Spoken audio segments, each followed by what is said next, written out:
So we prepared 4 different videos for you on operations with fractions.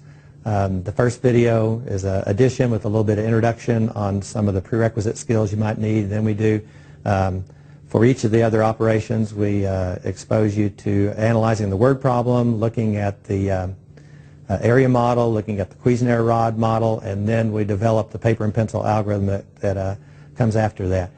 The real point of this is that you be able to view the videos and pause and review them until you get very comfortable with what those operations look like and what the word problem structure is like.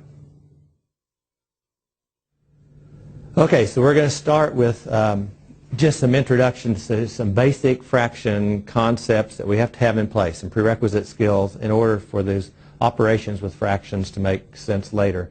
So we just look at a couple of very simple ideas here that if this is representing 1, then we use rods like this to show the fractions, and so this little piece right here then would stand for 1/4 because it's one of the 4 objects that make up the whole. And if we do drawing with area model, if this stands for the whole, then we can do subdivisions like this, and notice that that divided the whole up into 3 equal pieces, and so if we're paying attention to one of them, that would represent 1/3. Also, if you have the area model and you want to see thirds and halves at the same time, for example, then you can do the third subdivision in one direction and the half subdivision in the other direction. And so now I can see at the same time both thirds and halves, and later on we'll see how you can shade those in to show how we do adding or subtracting kinds of things. Also, going back to the Cuisenaire rods, we will also set up things like this, which we'll call the wall. And in this case, what we're focusing on is this top rod here represents the whole, so that represents 1. These rods right here will represent a half because it takes 2 of them to make up the whole. These rods are representing a third of the whole because it takes 3 of those to make up the whole. And we will eventually stack up some single blocks across the top for when we measure later. When we start modeling these operations, we're going to actually look at 4 different things. We're going to do a word problem. We're going to make it very simple, a single operation. We're not going to do so simple, though, that we end up with having to model something like 1/5 plus 1/5, because that's too easy. A fifth plus a fifth is 2/5. There's nothing that needs to be modeled there. And for example, if we did multiplication, we will be not doing problems like this, a half times 4/7, because a half of 4/7 is too easy to do. There's no need to do any modeling if you're trying to model that, because half of 4 is 2. So half of 4/7 is 2/7. So we will do as simple as we can so that we can see what the operations really look like, but we're not going to be so simple that there's no need to model anything. We'll also then be modeling an area model and a Cuisenaire rod model, and then we will develop a paper and pencil algorithm that matches how we develop those operations at a material level. So again, note that this algorithm must match the concrete operations. And so, for example, when we get to multiplication, there's not going to be any such thing as invert and multiply, because we don't invert and multiply with materials. So let's just move right into addition. So we'll start with the word problem.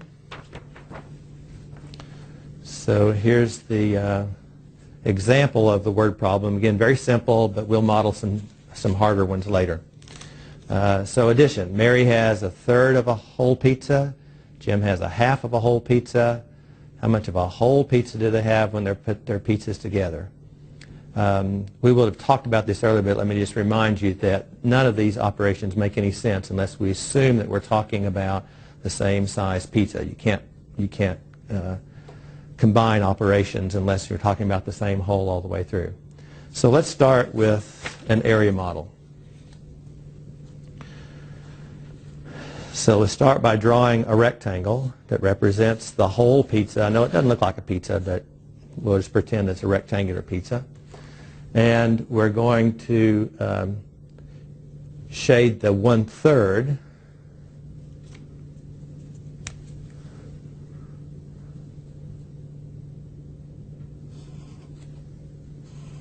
And show that that's how much Mary has. So Mary has this much. And then Jim comes along and adds a half of a whole pizza. So to see the half, we're going to do the subdivision the other direction. And so notice what a half is. A half would be 1, 2, 3 pieces, because it's one of the 2 equal pieces that make up the whole, and there's 6 in the whole, so a half is 3 pieces. Now once you have that in there, all you have to do is model what's going on in the problem. Mary had the 1/3 here. Jim has a half, but a half is 3 pieces. That cannot be added on top of what Mary has already, so we can try to complete the half like this, but we've got to go down here to get the 3rd piece in to get to the half. And so in the end, when you go back and count this, we're combining those together, so we have 1, 2, 3, 4, 5 pieces. And how big are those pieces? Well, they're all 1/6 of the whole, so what we get out of this is 5/6.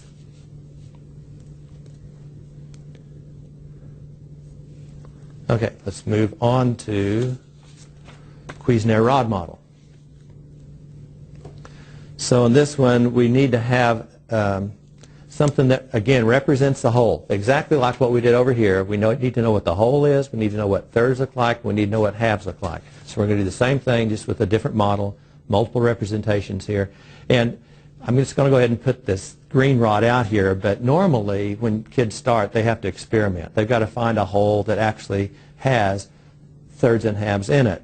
But after a while, you get fairly used to the idea that you need that rod and you need these rods. You may have to experiment from the beginning, but these are the rods that show the relationship of the whole, the halves, and the thirds.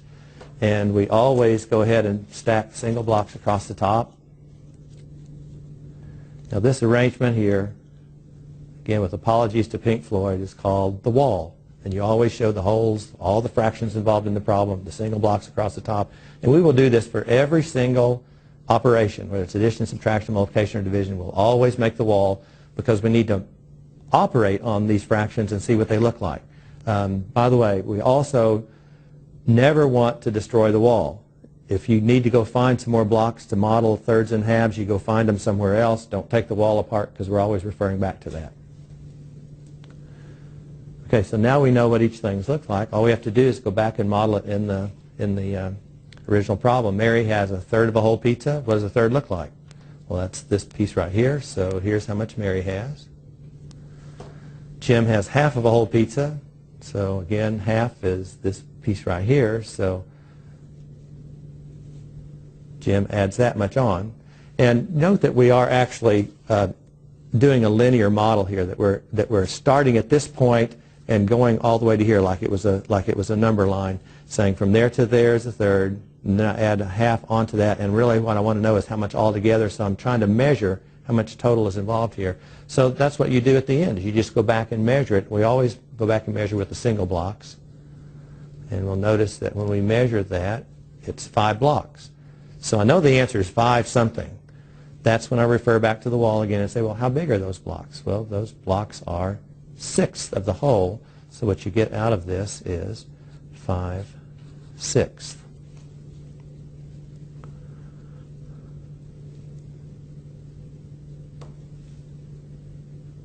Okay. Let me just mention that there are times when you're going to have to draw some of these on the test. Sometimes on the test, maybe the teacher will grade this, but there's also times when you're going to have to draw a picture, and in some of the activities, you're going to draw pictures.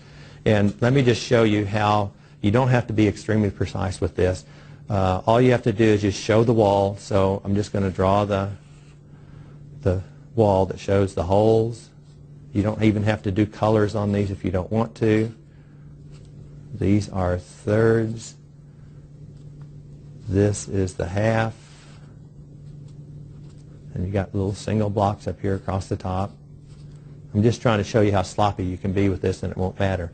And then you model the operation, which here was the third.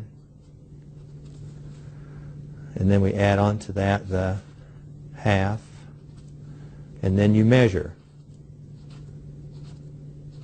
And then show what it is, 5, 6. So sometimes you may have to draw the wall.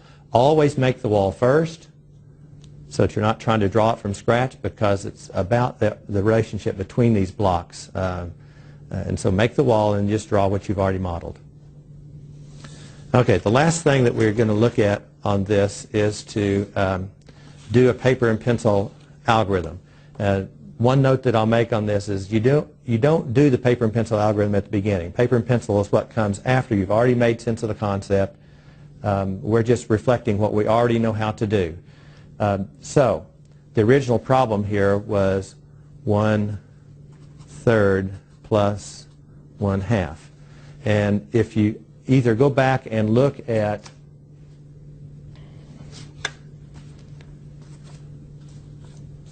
I don't know what I did with it now. Go back and look at, well, you can do the Cuisenaire rod. Look at the Cuisenaire rod model here. What did 1/3 really become? Well, 1/3 is the same as 2/6, and 1/2 is the same as 3/6. So all we're really doing is converting this, really getting a common denominator. That 1/3 became 2/6, and 1/2 became 3/6. And so altogether, we have 2/6 and 3 more 6. That's a total of 5/6. What really happens here is once you get common denominators, you really have converted a fraction problem into a whole number problem, because this is like what's 2 apples plus 3 apples? Well, it's obviously 5 apples. So once I get common denominators, they kind of become irrelevant. And all you have to do is pay attention to how many of those objects you have. So 2/6 plus 3/6 is 5/6. Also note, this is not the real math. The real math was up here and making sense of it conceptually. This is just a reflection of what we already know how to do. So you've just seen some videos on operations with fractions. Your task now is to go to Blackboard, look at the instructions there, follow the instructions. Typically what you're going to do is come to class prepared with 2 word problems for each of the problem types, each of the operations, with Cuisenaire rod model, with area models drawn, with paper and pencil algorithms. If you have trouble doing it, you can always go back and review the videos and use that as a guide.